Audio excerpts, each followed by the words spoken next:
I'm Jordan Mitchell, 24 years old, leading the digital strategy team at NorthStar Digital in Seattle, Washington.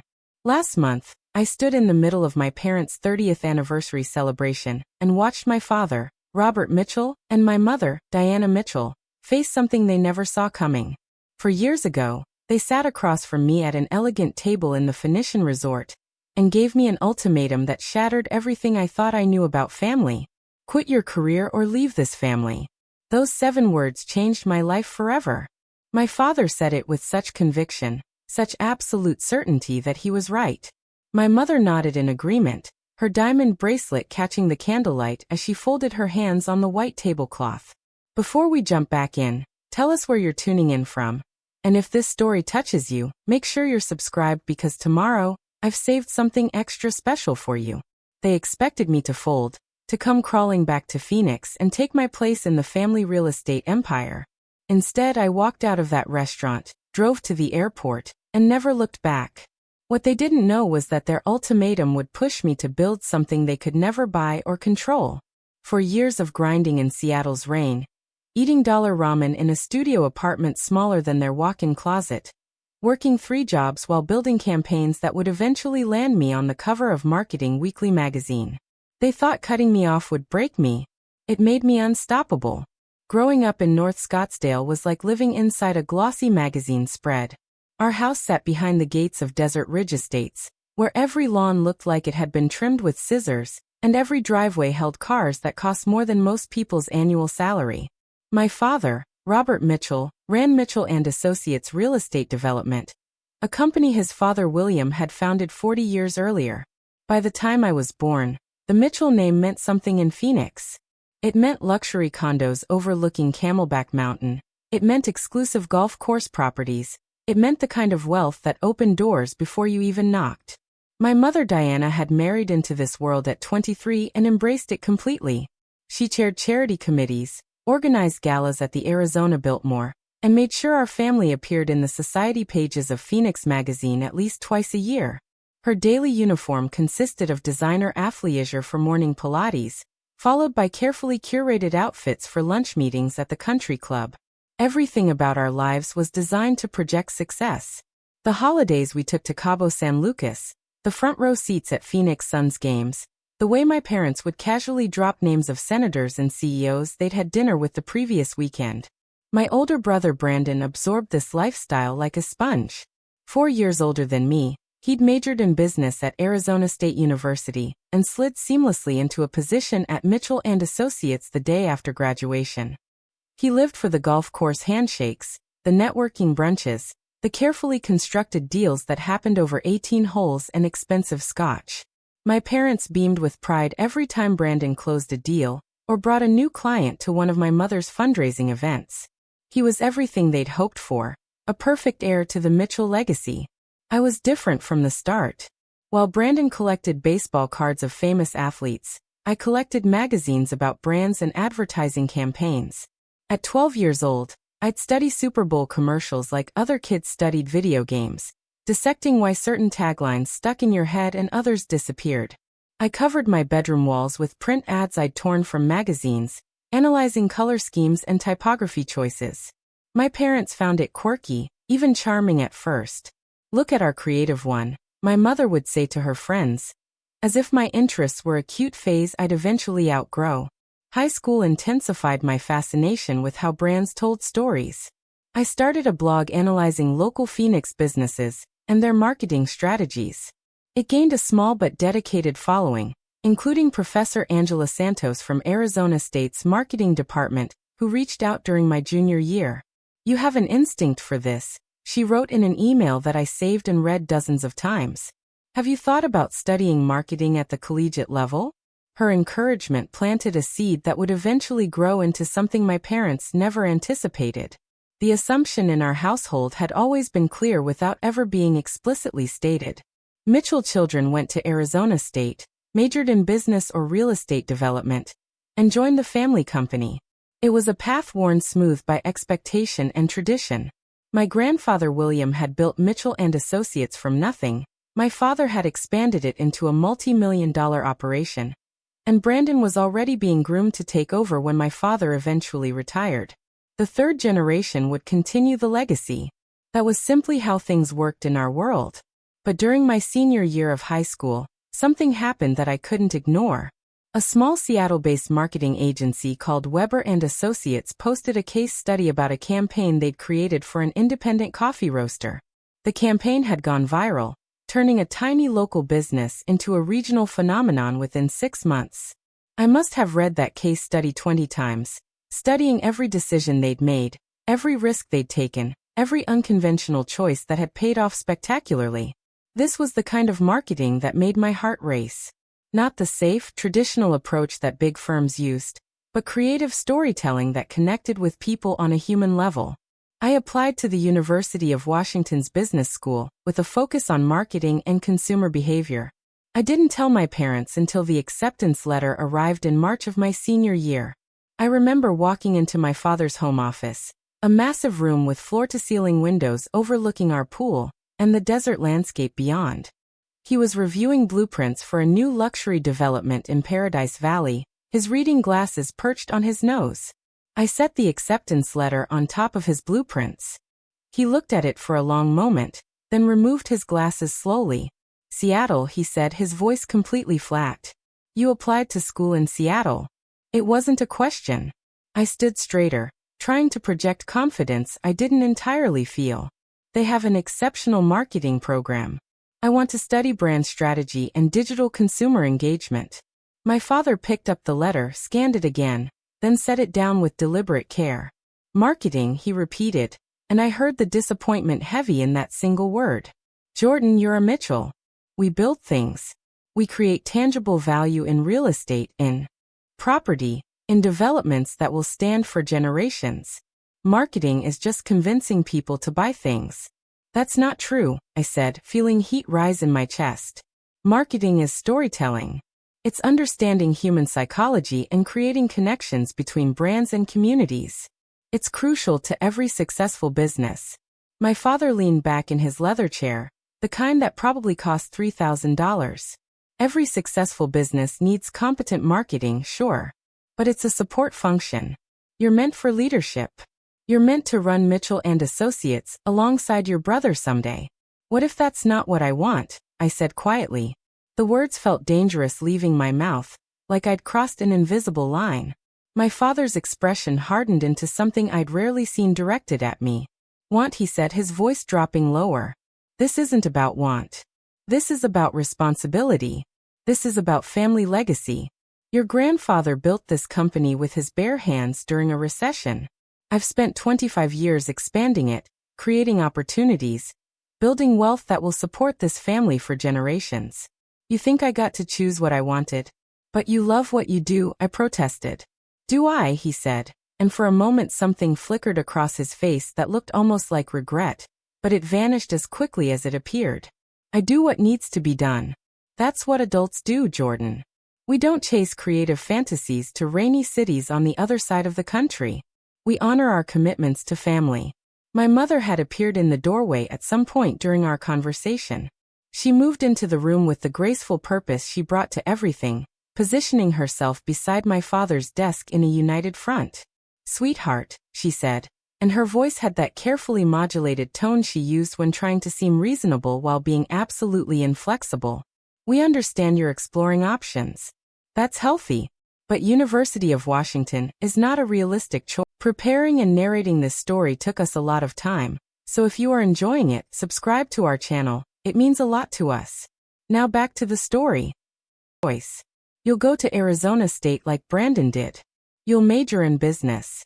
You'll learn the real estate development industry from your father. This has always been the plan. "It's been your plan," I said, and I heard my voice shake slightly. "You never asked me what I wanted. You just assumed. Brandon wants to take over the company. He loves what you do. But I'm not Brandon. I'm different, and that should be okay." My father stood up from his desk, his full height suddenly imposing in a way it had never felt before. "Different," he said, and the word sounded like an accusation. "You're not different, Jordan. You're a Mitchell, and that comes with expectations. We've given you every advantage in life. private school, SAT tutors, travel, opportunities most kids can only dream about. We didn't do that so you could run off to Seattle and waste your potential on marketing campaigns for coffee shops. The University of Washington has one of the top marketing programs in the country, I said, trying to keep my voice steady. Weber and Associates, the agency I want to work for eventually, they're doing groundbreaking work in digital brand strategy. I could learn from the best and bring those skills back to help businesses here in Phoenix. Maybe even help Mitchell and Associates expand its marketing approach. My mother laughed, but it wasn't a warm sound. Jordan, honey, we have a marketing department. 3 people who handle our advertising and promotional materials just fine. That's not a career path. That's a job you hire people to do while the real leaders focus on vision and execution. Something crystallized in that moment. They would never see marketing as legitimate. They would never understand why brand storytelling mattered to me the way real estate mattered to them. To them, my passion was a hobby at best, a distraction at worst.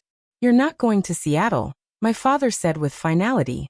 You're going to Arizona State. This discussion is over. He sat back down and pulled the blueprints back in front of him, literally dismissing me. I left his office feeling like the walls of our beautiful house were closing in. For the next 2 months, we existed in a Cold War. I worked at a local restaurant to save money, researching scholarships and student loans in secret. My parents assumed my silence meant surrender, that I was coming around to their way of thinking. Brandon certainly thought so. He'd corner me in the kitchen and give me patronizing advice about which fraternities to consider at Arizona State, which business professors to take, how to network effectively at campus events. In May, 3 weeks before high school graduation, I made my decision. I accepted the University of Washington's offer, applied for every scholarship I qualified for, and took out student loans to cover the rest.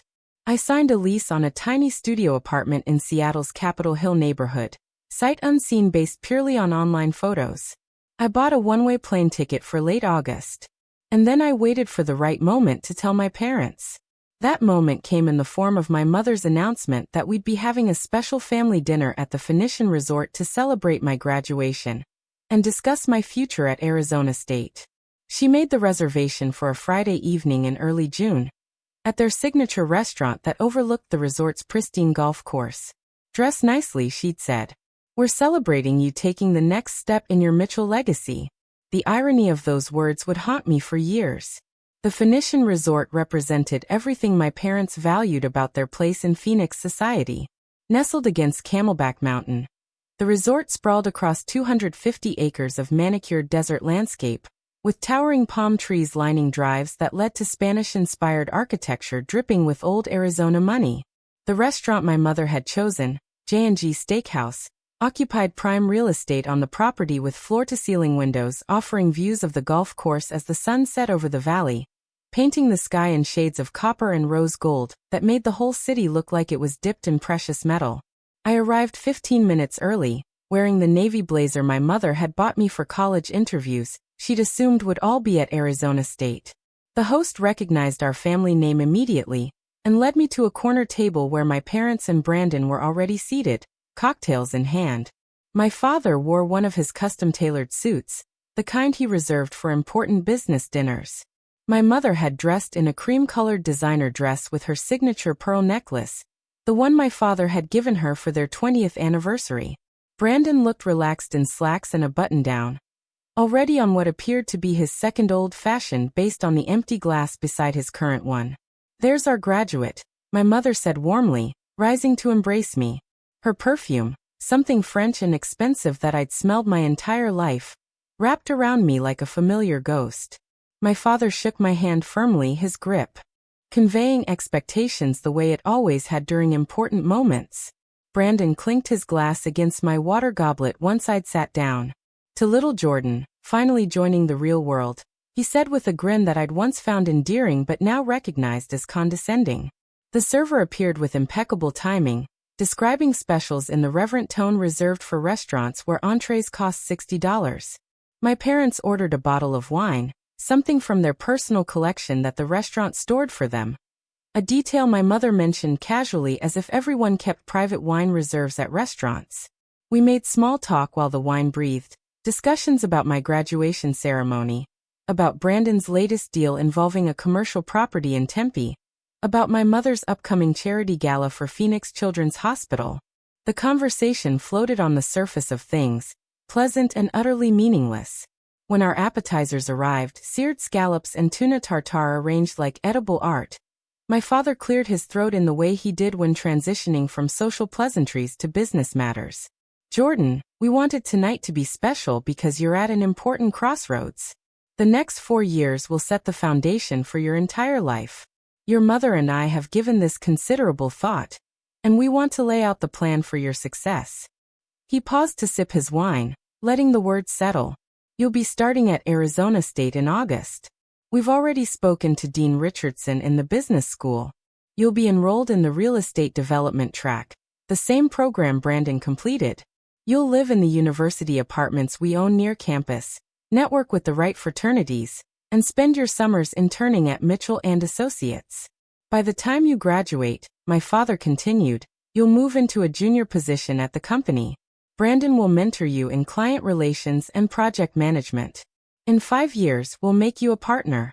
In 10 years, you and Brandon will be running Mitchell & Associates together, and your mother and I can finally take that extended trip to Italy we've been postponing. His smile was genuine, pleased with the neat future he'd architected.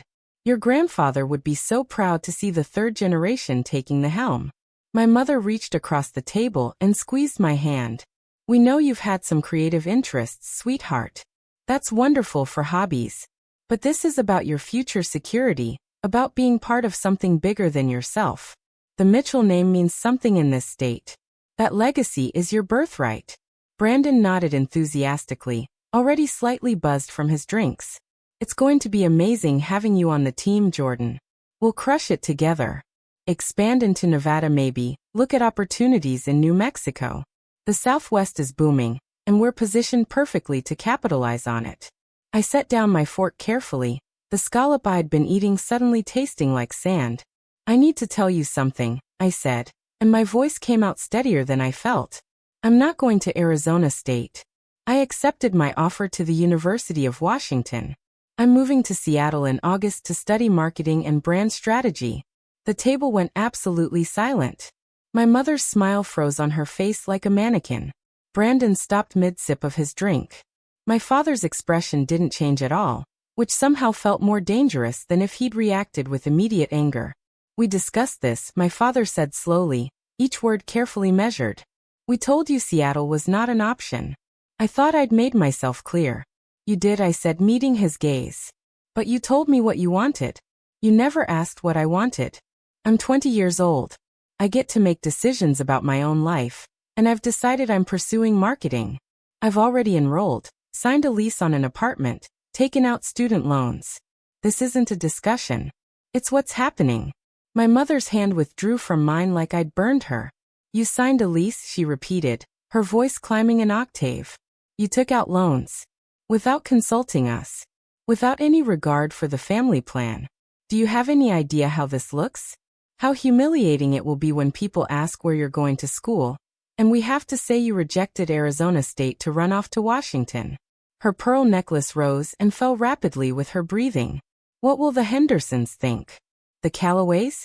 Everyone at the club assumes you're following Brandon's path. This isn't about the country club, I said, feeling frustration build in my chest. This is about my life and my career. I don't want to work in real estate. I never have. I want to build marketing campaigns. I want to help brands tell authentic stories. I want to work in digital strategy where the industry is actually innovating. Real estate development doesn't excite me. It never will. Forcing me into that life would make everyone miserable, including me. Brandon leaned forward, his friendly demeanor evaporating. So what? You're just going to throw away everything Grandpa William built? Everything Dad has sacrificed for? You think you're special because you like making social media posts? Marketing isn't a real career, Jordan. It's fluff. It's what companies hire 22-year-olds fresh out of college to do for $35,000 a year, while the actual business people make real decisions. His words stung precisely because I'd feared them myself during moments of doubt. But I'd done my research. I knew what top marketing strategists earned. I knew the impact they had on companies. I knew it was legitimate, even if my family refused to see it. My father set his wine glass down with deliberate control. Let me be very clear about something, Jordan.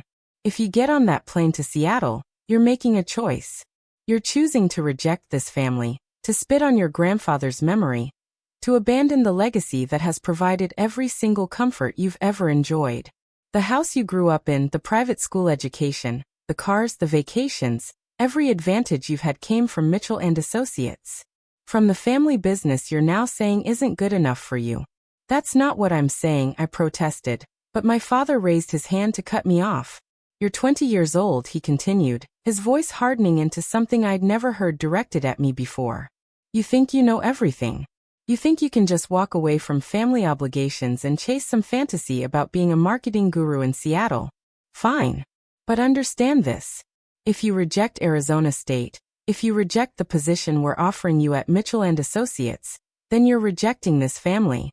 We will not support this decision financially, emotionally, or in any other way. My mother's eyes were glassy with tears, but her voice matched my father's steel. We've invested 20 years in raising you, giving you every opportunity, preparing you to be part of something meaningful. If you throw that away for marketing, then you're telling us those 20 years meant nothing to you. You're telling us you value your selfish desires over family loyalty. We didn't raise you to be selfish, Jordan. We raised you to honor commitments and understand responsibility. The restaurant continued its elegant bustle around us, other tables laughing over their expensive meals, completely unaware of the detonation happening at ours. Brandon was shaking his head, his expression a mix of pity and disgust. This is so incredibly stupid, he muttered. You're going to regret this for the rest of your life. My father leaned back in his chair, his posture radiating finality. So here's how this works. You have a choice to make right now, at this table. Option 1 is you come to your senses, withdraw from University of Washington, enroll at Arizona State, and take your rightful place in this family and this business. We'll forget this conversation ever happened. We'll move forward as planned. He paused, letting option 1 hang in the air like a lifeline. Option 2, he continued, his eyes never leaving mine, is you get on that plane to Seattle. You pursue your marketing degree. And you do it without us. No financial support beyond what we're legally obligated to provide, which is nothing since you're an adult. No family connections to help you find jobs or opportunities. No safety net when things get difficult, and they will get difficult. You'll be on your own completely because you will no longer be part of this family in any meaningful sense. My mother dabbed at her eyes with her napkin. We'll tell people you wanted to explore other options, that we support your independence. We'll maintain appearances publicly, because that's what dignified families do.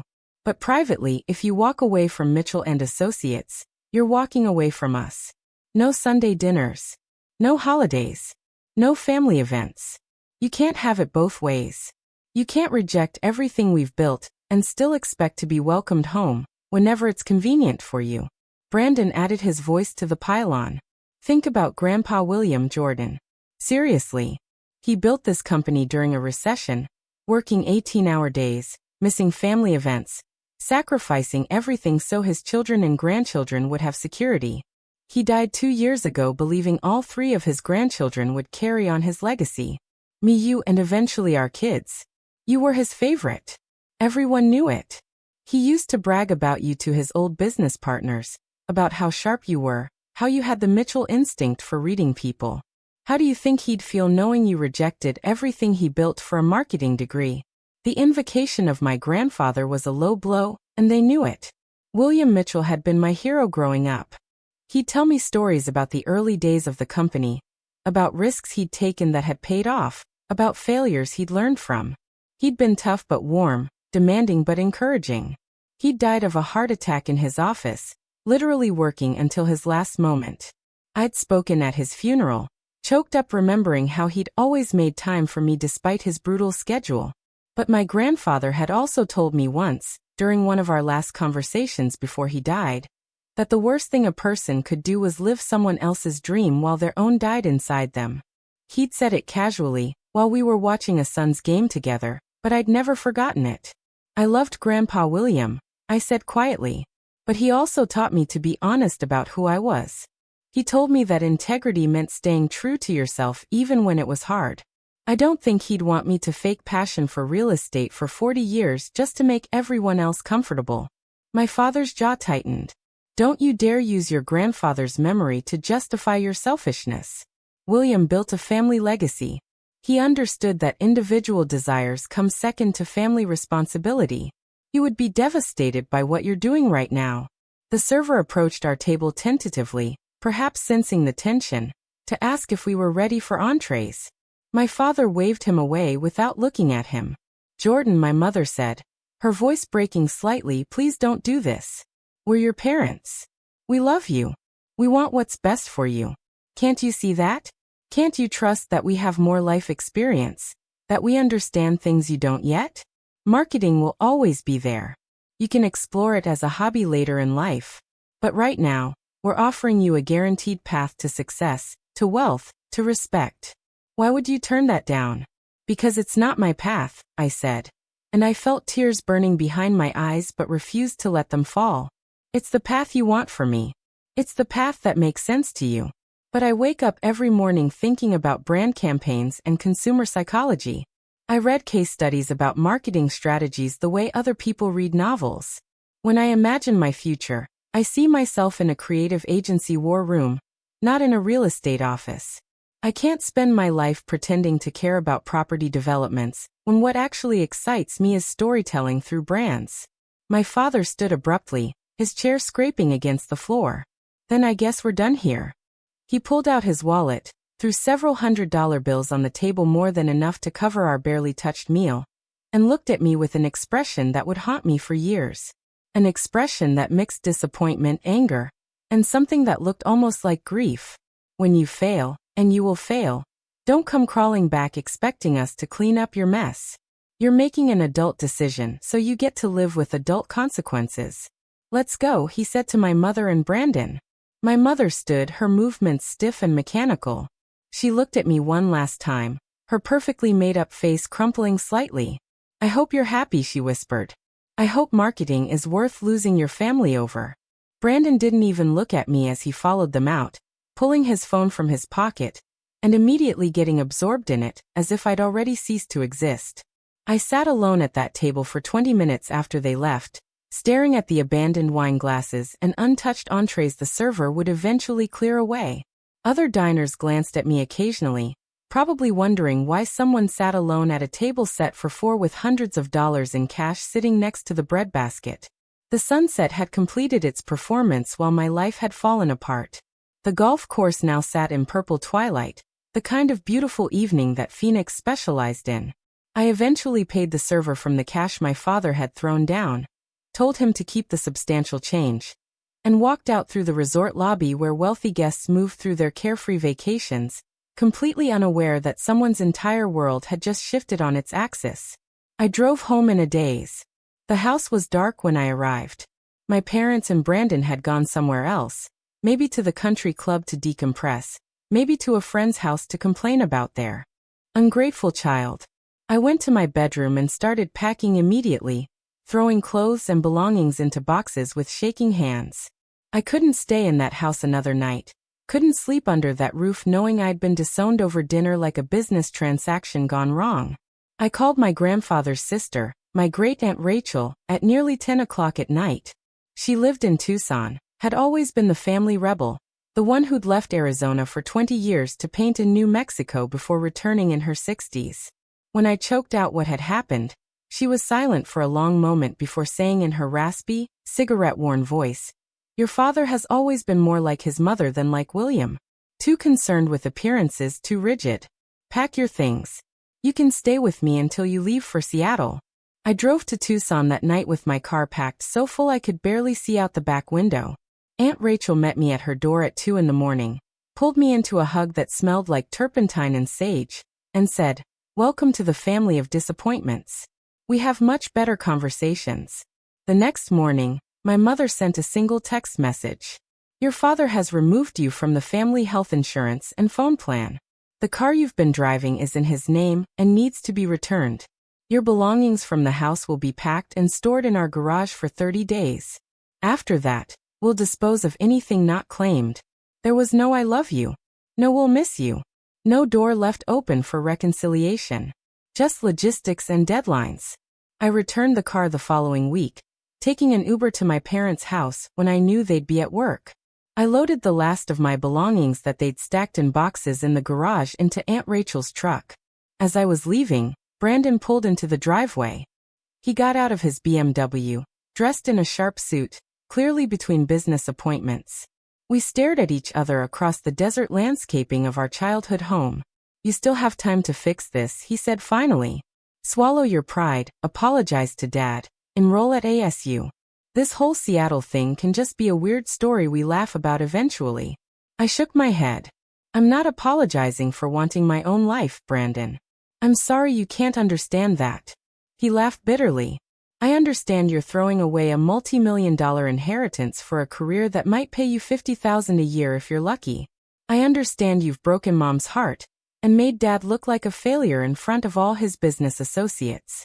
I understand you've been selfish and stupid, and eventually you're going to realize it, but by then it'll be too late. The family moves on, Jordan. We'll fill the gap you left. In 5 years, no one will even remember you were supposed to be part of Mitchell and Associates. His words landed exactly as he'd intended them to, like punches designed to make me doubt everything.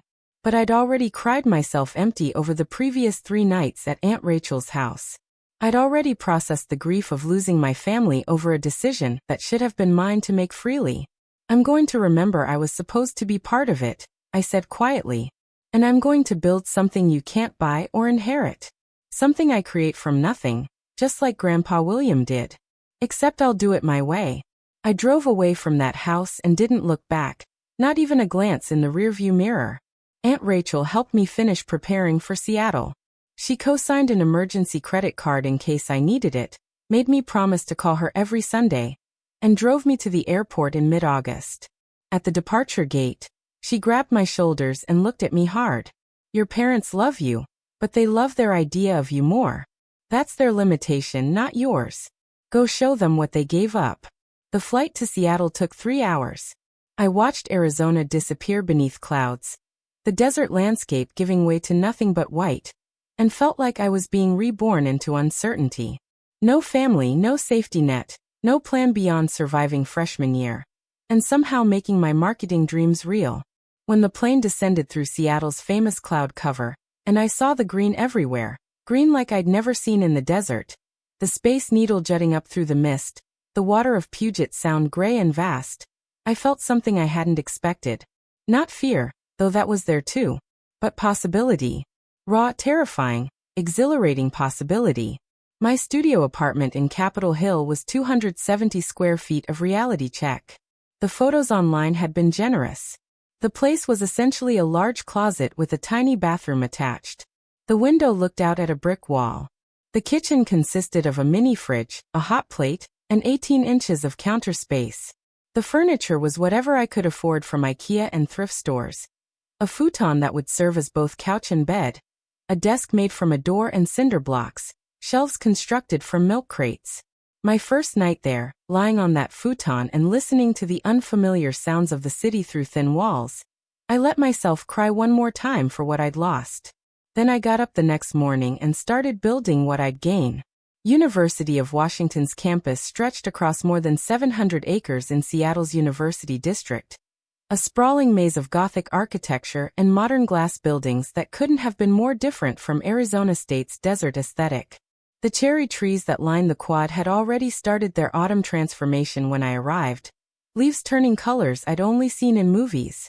Rain became my constant companion, not the dramatic thunderstorms of Arizona monsoon season, but persistent drizzle that soaked through every jacket I owned within the first 2 weeks. My marketing and consumer behavior classes started the day after Labor Day. Professor Angela Santos, who'd first encouraged me to apply, taught the intro course to brand strategy. She recognized me on the first day, nodding slightly when I entered the lecture hall. After class, she pulled me aside in the hallway where students rushed between buildings with coffee cups seemingly grafted to their hands. "I'm glad you made it," she said simply. I wasn't sure you would after our email exchanges stopped abruptly in June. Family complications, I said, not ready to elaborate. She studied my face for a moment, understanding flickering in her eyes. The best strategists I know built their careers on proving someone wrong. Channel that energy into your work here. The coursework was immediately more challenging than I'd anticipated. My classmates came from diverse backgrounds, many from tech families in Seattle, San Francisco, or Portland. They spoke fluently about digital ecosystems and algorithmic targeting, while I was still learning the vocabulary. I spent every evening in the university library, a massive space that became my second home, reading case studies until my eyes burned and my brain felt overloaded with information about consumer psychology and brand positioning. Sleep became a luxury I couldn't afford. Most nights I averaged 4 or 5 hours, waking up to my phone alarm in my tiny apartment before catching the bus to campus through Seattle's dark, wet mornings. Money was an immediate and constant problem. My student loans covered tuition and barely affordable housing, but everything else, food, transportation, textbooks, basic necessities, required cash I didn't have. I applied to every on-campus job I could find and finally landed a position at the university library shelving books for $11 an hour, 15 hours per week. It wasn't nearly enough. By October, I'd added a weekend job at a Capitol Hill coffee shop called Velocity Coffee, working opening shifts on Saturdays and Sundays starting at 5 in the morning. The job paid $10.50 an hour plus tips, which on good weekends could add an extra $40 or $50 to my weekly income. My coworker at Velocity, a grad student named Tyler Chin studying computer science, became my first real friend in Seattle. He'd moved from California 2 years earlier and understood the particular loneliness of being far from home in a city that could feel overwhelmingly gray and indifferent. We'd prep the shop before opening, grinding beans and setting up pastry displays while still half asleep, and he'd tell me about his thesis project on machine learning applications. "You look exhausted," he observed one Saturday morning in late October when I'd nearly fallen asleep standing up while steaming milk. "How many jobs are you working?" 2, plus full-time classes, I admitted, wiping down the espresso machine. Tyler shook his head. "You're going to burn out by Thanksgiving. You need to find something that pays better or cuts into your time less." "Easier said than done," I replied. "Entry-level marketing internships don't exactly pay rent." He thought for a moment while portioning out coffee beans. "What about freelance work?" "Small businesses always need social media help or basic marketing. You could build a portfolio and make your own hours." The idea planted itself immediately. That afternoon, after my shift ended, I created a simple website offering social media management and content creation services. I printed flyers and walked around Capitol Hill, stopping at every independent shop, restaurant, and boutique to introduce myself and leave my information. Most places politely declined or said they'd think about it, which I quickly learned was code for no. But a small vintage clothing store called Retrospect, run by a woman in her 50s named Patricia who'd moved to Seattle from Chicago, actually seemed interested.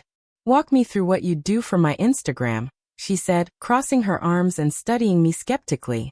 Her store was cluttered with racks of carefully curated 70s and 80s clothing, the air smelling like mothballs and old leather. I pulled out my phone and analyzed her existing Instagram on the spot. "You're posting inconsistently, maybe twice a week, always just photos of clothes on hangers. No storytelling, no personality, no reason for people to follow you instead of the dozen other vintage stores in this neighborhood. What if we created a content series? Behind-the-scenes stories about where you source your pieces, styling tips showing how to mix vintage with modern, customer features wearing their purchases. We'd post daily, use local hashtags strategically, engage with the Seattle fashion community." Patricia listened, her expression softening slightly. "How much would this cost me?" I did quick math in my head, trying to balance what I needed against what a small vintage store could afford. $300 a month for daily content creation, posting, engagement, and basic analytics reporting. She counteroffered $250. I accepted immediately, shaking her hand before she could reconsider. It wasn't much, but it was a start. Within a month, Retrospect's Instagram following had doubled and Patricia was seeing customers mention they'd found her through social media. She referred me to 2 other shop owners in the neighborhood.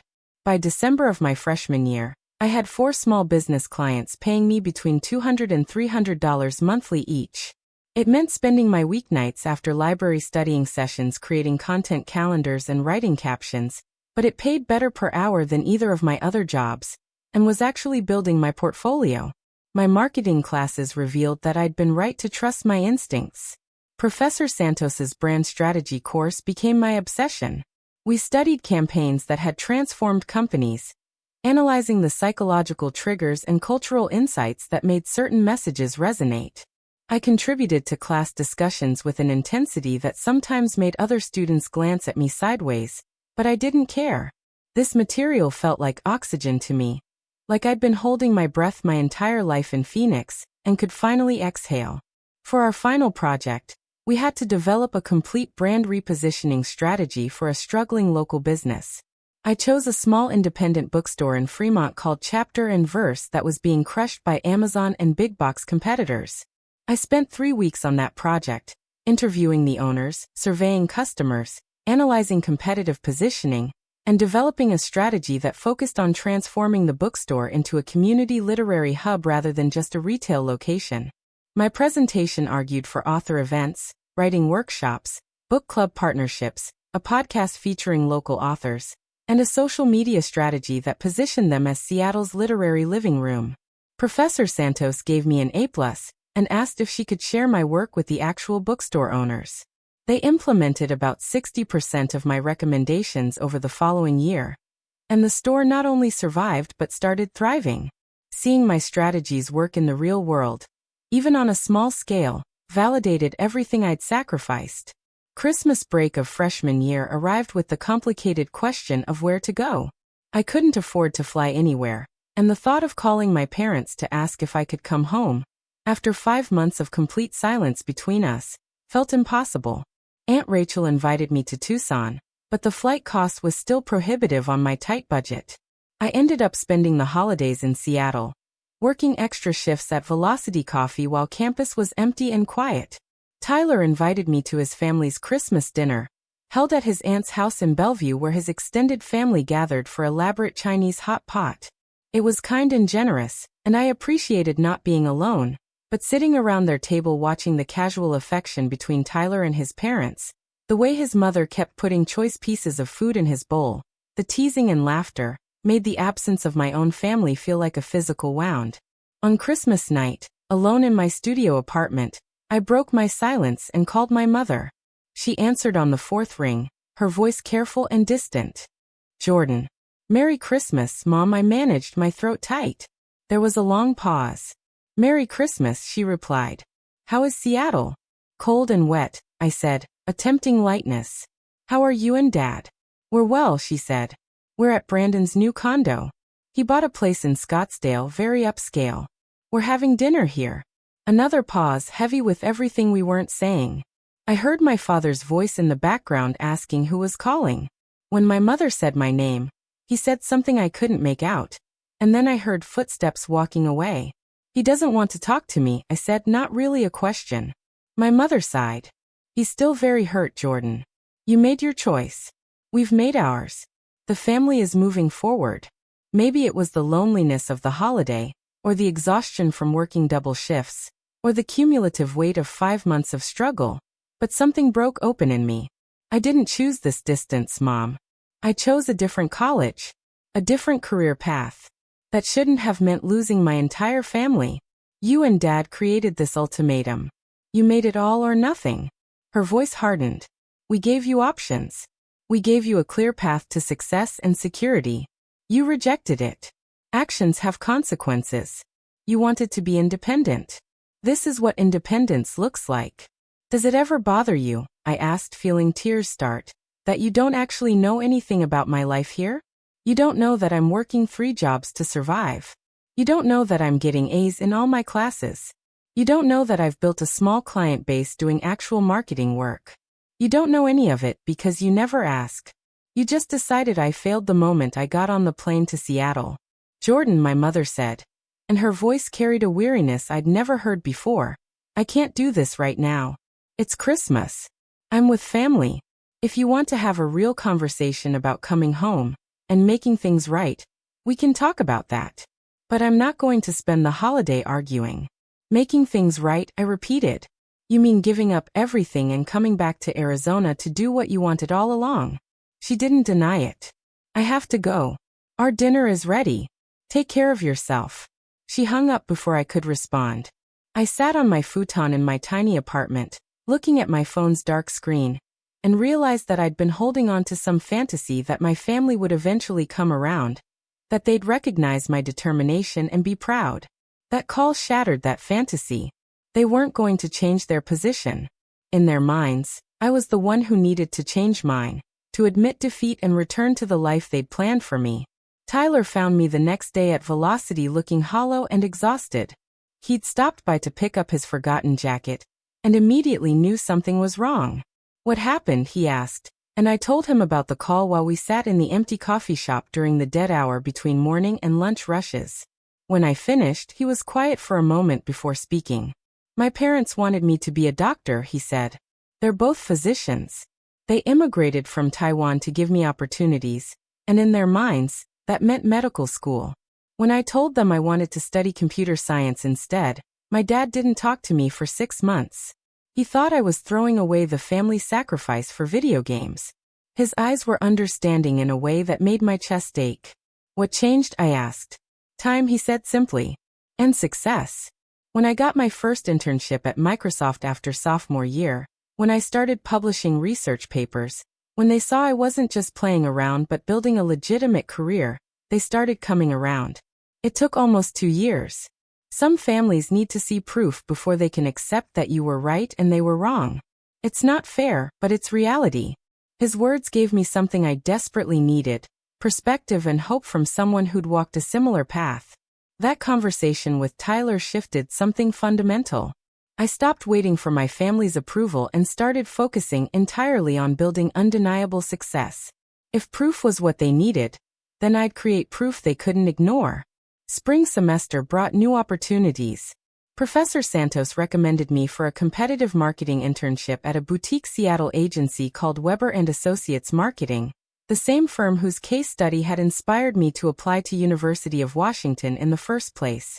The application process was intense, requiring a portfolio of work, multiple interviews, and a presentation pitching a campaign strategy for a hypothetical client. I prepared obsessively, pulling together my freelance work, my bookstore project, everything I'd created during fall semester into a portfolio that told the story of my approach to marketing as authentic brand storytelling. The final interview was with Marcus Webb, the agency's founder and creative director. He was in his early 40s, dressed in the carefully casual style of successful creatives, with graying temples and the kind of confidence that comes from years of proven results. He flipped through my portfolio slowly while I sat across from his desk trying not to fidget. This bookstore campaign, he said finally, tapping the page. This is sophisticated work for a freshman. The cultural insight here, positioning the store as a literary living room. That's the kind of strategic thinking we build entire campaigns around. Where do you learn to think like this? I taught myself, I said. I've been studying marketing campaigns since I was 12. Reading case studies, analyzing what works and why, understanding the psychology behind consumer decisions. Marcus looked up from the portfolio. Why marketing? Most kids your age want to be influencers or start tech companies. What makes you want to work in an agency? I took a breath, deciding to be completely honest. Because I believe brands have the power to create genuine connections between businesses and communities. I believe good marketing isn't manipulation. It's translation, helping companies articulate what they do in ways that resonate with people who need what they offer. I want to be part of creating campaigns that matter, that change how people see products or services, or even themselves. Marcus studied me for a long moment, then smiled. You're hired. The internship is part-time during spring semester, 20 hours a week, paid $15 an hour. If you prove yourself, we'll talk about full-time summer work. I nearly fell out of my chair. The pay was better than my other jobs combined, and the experience would be invaluable. I started the following week, and it was immediately clear I'd entered an entirely different level of marketing than my small business freelance work. Weber and Associates worked with regional brands on campaigns that had actual budgets, research backing, and measurable impact goals. My first assignment was assisting on a campaign for a sustainable outdoor gear company launching a new backpack line. I was the lowest person in the creative hierarchy, mainly doing research and preparing presentation materials, but I absorbed everything. I watched how senior strategists pitched ideas, how they defended concepts against client pushback, how they refined messaging based on focus group feedback. Marcus had a habit of pulling me into meetings I probably shouldn't have been in, asking my opinion on concepts, testing my thinking. One afternoon, during a brainstorming session for a craft brewery client, I suggested a campaign angle that everyone else had missed, positioning the brewery not as a drink producer, but as a community gathering catalyst. Marcus immediately grabbed onto the idea, and it became the foundation for their entire spring campaign. Seeing my concept executed at that level, with professional designers and copywriters bringing it to life, was intoxicating. By the end of freshman year, I'd transformed from a scared kid sleeping on a futon in a studio apartment to someone building an actual marketing career. My grades were strong, my client roster had grown to 7 small businesses, and Weber and Associates had offered me full-time summer work at $18 an hour. I'd lost 20 pounds from stress and irregular eating, developed a permanent caffeine dependency, and had worn the same rotation of thrift store clothes for months, but I was surviving. More than surviving. I was proving that my choice had been right, even if my family couldn't see it yet. Summer in Seattle revealed the city everyone raved about. The rain disappeared, replaced by endless blue skies and temperatures in the 70s that felt perfect after Phoenix's brutal heat. I worked 40-hour weeks at Weber and Associates, contributing to campaigns for clients ranging from tech startups to regional restaurant chains. Marcus became an unofficial mentor, teaching me not just marketing tactics but how to think strategically about brand challenges. "You have instinct," he told me one afternoon while we reviewed my work on a social media campaign. "But instinct without structure is just guessing. I'm teaching you the frameworks that let you scale your instinct into repeatable success." The work was demanding but energizing in ways my part-time jobs had never been. I was creating things that mattered, solving actual business problems through marketing strategy. My small business freelance clients continued as side projects, which meant I was working close to 60 hours weekly, but for the first time since leaving Phoenix, I felt like I was moving toward something rather than just running from something. Tyler and I became genuine friends that summer, hanging out on weekends when we weren't working, exploring Seattle's neighborhoods, attending free concerts at local parks. He'd graduated to a PhD program and was doing advanced research that went completely over my head. But we bonded over being people who'd chosen difficult paths, because we'd rather struggle doing what we loved than coast doing what our families wanted. Aunt Rachel called every Sunday like clockwork, always starting with the same question: "You still standing?" And I'd give her honest updates, the struggles and the wins. She never once suggested I should give up or go home. Instead, she'd say things like, "Your grandfather had 3 business failures before Mitchell and Associates took off. Resilience is the Mitchell trait that actually matters. Not the real estate. The resilience." By August, when sophomore year approached, I'd saved enough money to move to a slightly better apartment, one with a separate bedroom and a kitchen that included an actual stove. It was still modest by any standard, but after a year in 270 square feet, having a bedroom door felt like luxury. I'd also saved enough to fly to Tucson for a long weekend to visit Aunt Rachel before fall semester started. Sitting on her back patio overlooking the desert, drinking the strong coffee she preferred, she asked the question I'd been avoiding. "Have you talked to your parents at all since Christmas?" I shook my head. Radio silence. I sent my mom a text for her birthday in April. She responded with "thank you." That was it. Aunt Rachel lit a cigarette, something she'd supposedly quit years ago, but still indulged in occasionally. "Your father is a stubborn man. Gets it from his mother, not from William. He's built his entire identity around the family business, around this idea of legacy and dynasty. You rejecting that felt like rejecting him personally." I didn't reject him, I protested. I rejected a career path that would have made me miserable. She held up a hand. "I know that. You know that. But to Robert, there's no difference. In his mind, family loyalty means sacrificing personal desires for collective success. It's very old-world thinking. Very limiting. But it's also deeply ingrained. She exhaled smoke into the dry Arizona air. The question is, what do you want? Do you want them back in your life? I considered that question honestly. Part of me missed them desperately, missed Sunday dinners and my mother's laugh, and even my father's terrible golf stories. But another part of me recognized how peaceful my life had been without their judgment, without constantly feeling like I was failing their expectations. I want them to see that I was right, I admitted finally.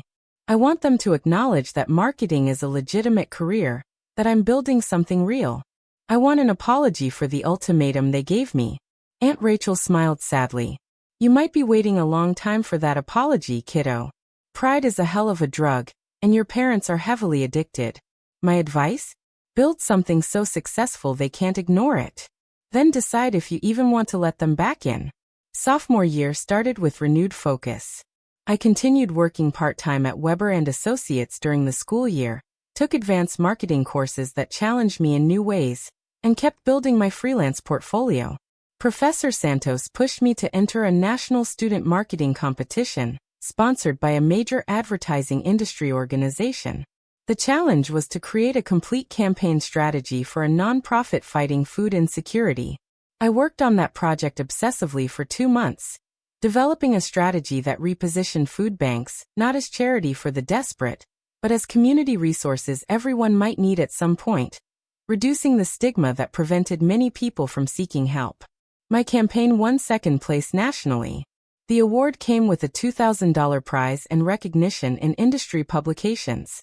Marcus framed the announcement and hung it in Weber & Associates' office. Professor Santos submitted my work to a marketing journal that published student research. For the first time, I had external validation that wasn't just grades or small client wins, but recognition from the broader marketing industry that my work was legitimately good. I sent the news to my mother via text, attaching a link to the journal publication. She responded 3 days later with a single word. Congratulations. No enthusiasm, no pride, just the bare minimum acknowledgement.